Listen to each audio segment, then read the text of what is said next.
我是河马，贵州人。酥肉在我们西南地区吃法多样，我最喜欢的是用蒸过的酥肉泡着鸡汤吃，这是我妈在做家宴时的一道保留菜。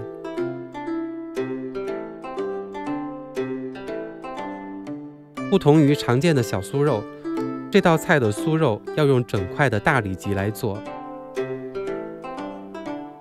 加入盐、花椒粉、料酒，充分揉匀，腌制过夜，味道更佳。炸之前用玉米淀粉、面粉、鸡蛋和适量水调匀成粉浆。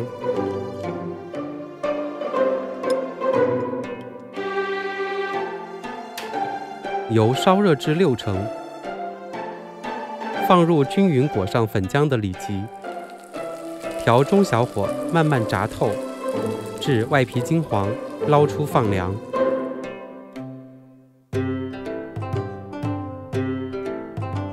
等酥肉充分凉透，改刀切片，要切得厚一些。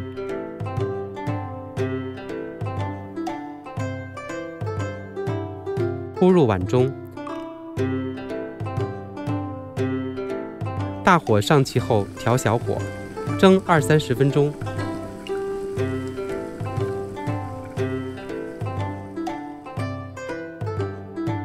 最后在碗中舀入事先熬好的鸡汤，撒一点葱花，配上一碟油辣的蘸水，肉嫩汤鲜的鸡汤蒸酥肉就做好了。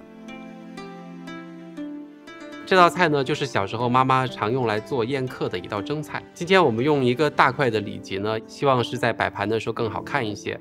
通过炸和蒸这2个步骤呢，能够保证它的熟透的状态。做这道菜呢，最怕的就是它会散开，所以我们会通过2个方法来避免。第一个就是炸完之后放凉了再切，第二个就是先蒸透了，再淋上热鸡汤。我们家在做这道菜的时候呢，还会配一碟辣椒蘸水，做法也很简单，就是用一点胡辣椒粉、花椒粉、葱姜蒜末、一点盐、酱油、醋，再淋一勺鸡汤就可以了。